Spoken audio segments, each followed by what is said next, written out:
Honorable Bagos of Plateau State has exposed that the Sultan would have welcomed an intervention if Saudi Arabia were in the position of United States of America today. This honorable is a man who in the last 2023 election was ousted in the northern part of Plateau by a Fulani man. All right? And this is a man who for many years has always been crying that why are the middle belt, particularly Plateau, why are they being mopped out? Why have they been wiped out of their country? Today, he has reacted to the northern Nigeria. He has exposed to us in the south that the only reason why they are against Donald Trump is because America is a country built on the Christian faith and values. That if it was Palestine, that if it was Pakistan, that in fact if it was Hamas or Yemen that said, oh, we want to come and help you talk to the bandits in the language they understand, that indeed the likes of Shegumi, the likes of the Sultan will be firmly, standing in support of such gesture. And this is why I say again that Nigeria as a nation might not work in the next 100 years if we fail to speak the truth to ourselves. I mean, what is America coming to do? They simply want to come and delete all the Islamic extremists. Nothing more, nothing less. The Sultan, the sheikhs, the emirs cannot on one end be telling us that Muslims in their large numbers are also equally killed by this same extremists. Okay? But when help projects itself, I mean, there's no country in the world, even China, even Iran, they have not for one day, okay, said that we will register to come and help you. None of them has stretched that hand of help to Nigeria. None. What they always do is they send Quran down. In the last Ramadan, Saudi Arabia sent container load of Quran and dates. You know what date is now? They know that they used that they eat after you are done with your fasting to break your fast. This banditry has been ravaging the north for over 12 to 15 years, since 2010. Now, Saudi Arabia has never for one day said that, okay, we want to be of help. In terms of technology, in terms of funds, in terms of religious morality, everything Saudi Arabia can do it. They can literally say, okay, let us help Nigeria. Nigeria should remain circular as it is. Where the Muslims are non-dominant, where the Christians are not dominant, at least everybody will have a sense of ownership. No, they wouldn't. Saudi Arabia does not want it. They want that extremism to continue. The Sultan does not want America to come in, because somewhere, somehow, he supports Sharia. And there is no country in this world that Sharia steps its foot in that wouldn't want to dominate. By all standards, Sharia is extreme. It means righteous. It means 100% you submit to the values, to the creed of the Quran, where the women are supposed to wear veil, where the men are supposed to be the one working. Never should you have a woman walk. Never should you have a woman drive. Never should you have a woman become ambitious. These are the tenets. Yes, in a full country that practices Sharia 100%, Afghanistan, you see it there, most of their women are just bedfellows, nothing more, nothing less. Baby making machines, BMM. So you will understand that the Northern Nigeria's philosophy to life, The northern Nigerian philosophy to the way they see the country is totally like a total switch, opposite, direct opposite. We are in parallel. There's no intersection, there's no connection. Because if they put the love of the nation first, like they see Nigeria as a country that needs to be fought for, they will tell America to come. But the northern Nigerians will put Islam first, from their highest king to the lowest councillor. That is who they are. This is not no gainsaying. I'm not sugarcoating it. It is simply what they want. Unlike in Burkina Faso, I remember during the Ramadan, the Saudi Arabian wanted to go and build 300 mosques.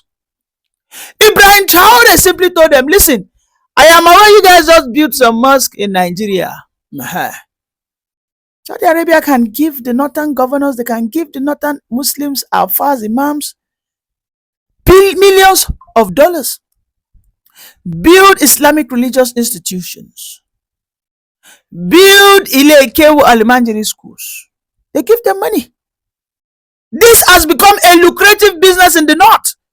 This is why you see that governors will spend money in Alimanjiri. This is cool. This is why you see that their elite, as against building Western schools, will build big mosque, Alimanjiri Quranic schools.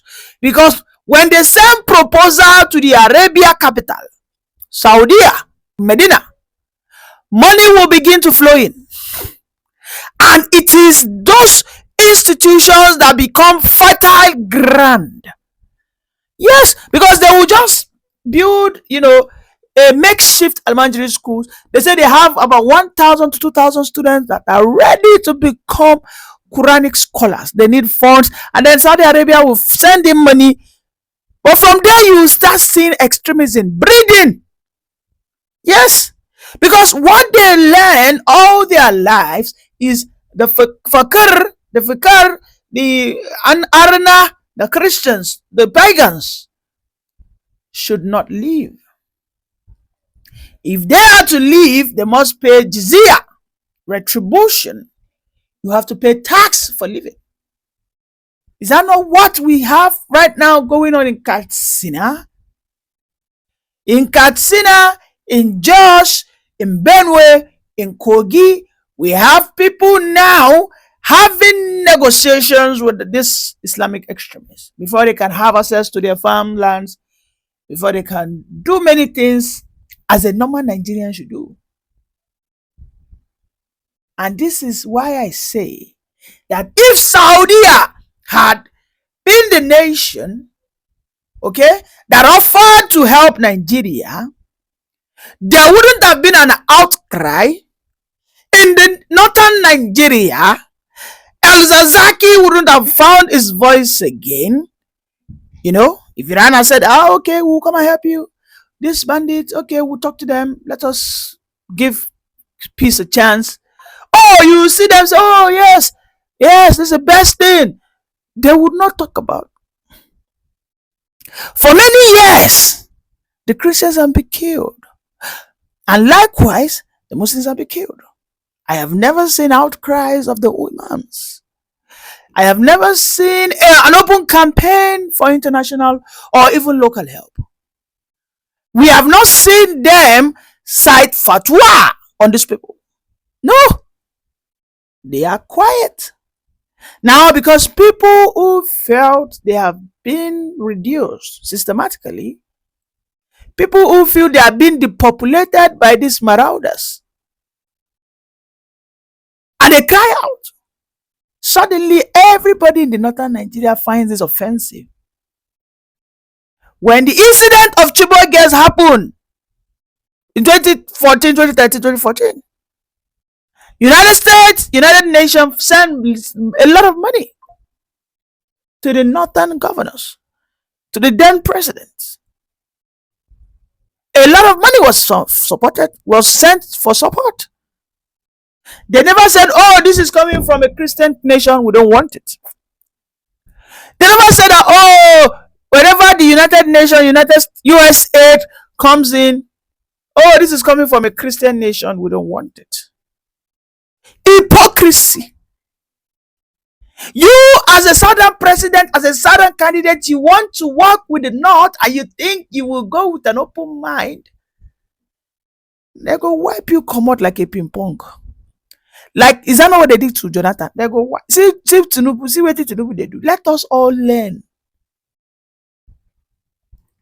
You cannot be playing open-minded politics in a place where they are ready to play political Islam on your head.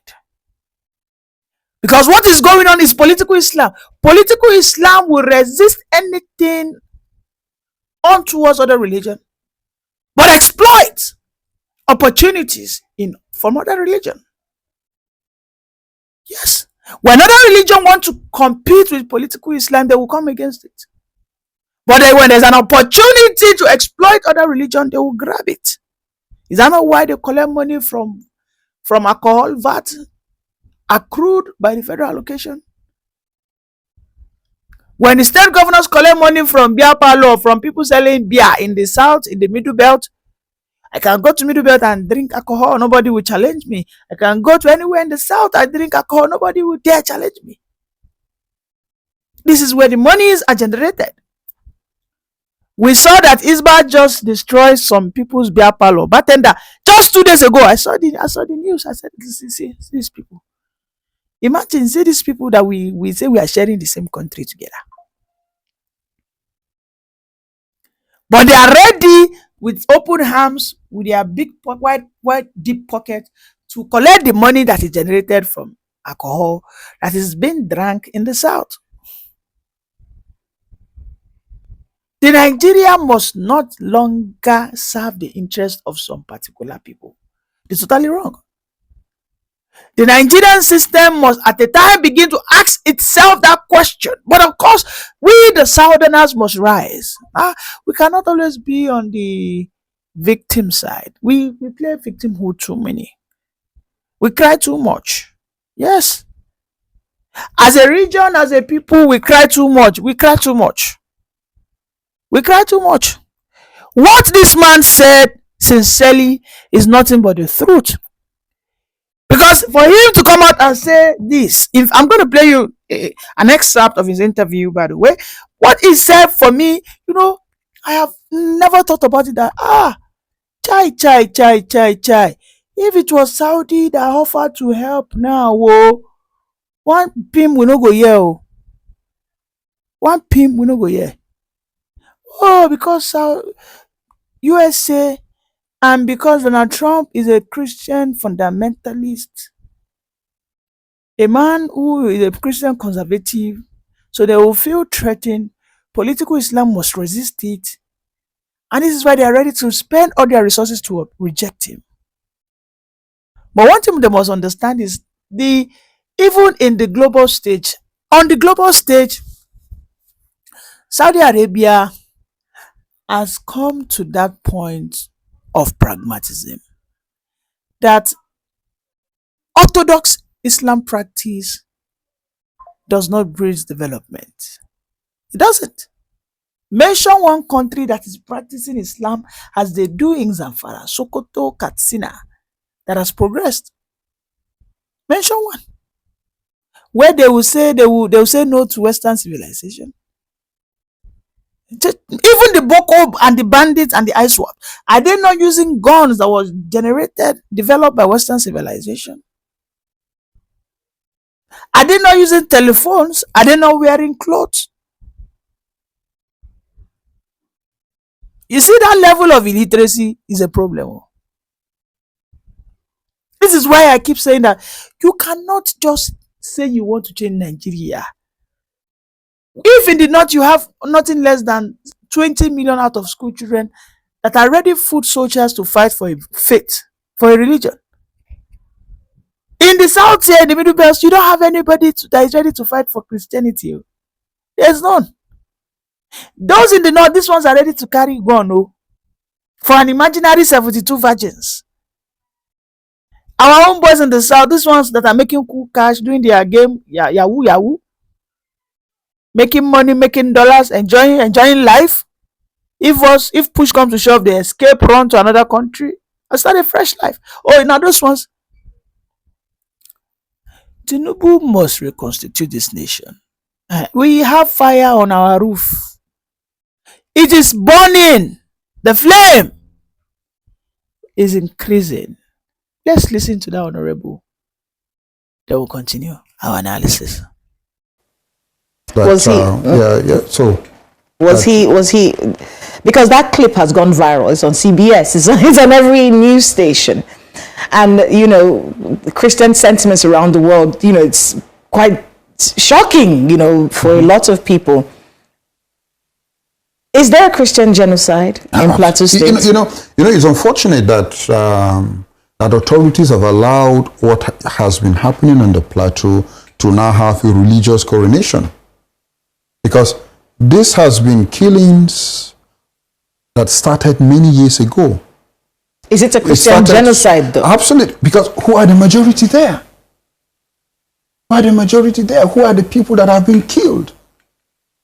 So, had it been if it were Muslims that have been killed over the years, it would be Muslims genocide.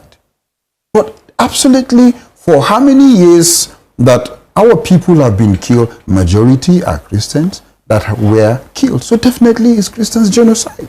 So it's just unfortunate that it has reached to a point that it now has a religious coronation on. But the major center point that I've said was, and has there been genocide taking place on the plateau or not?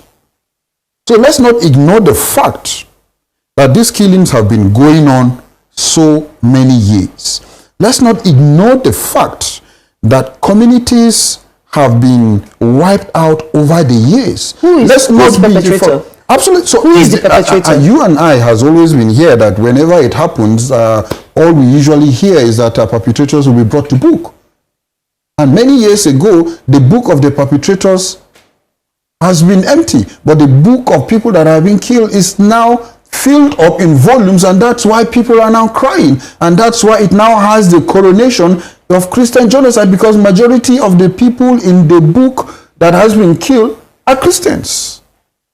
So let's not divide ourselves into looking at what is happening because that it's Christian. Who cried out? Christians cried out.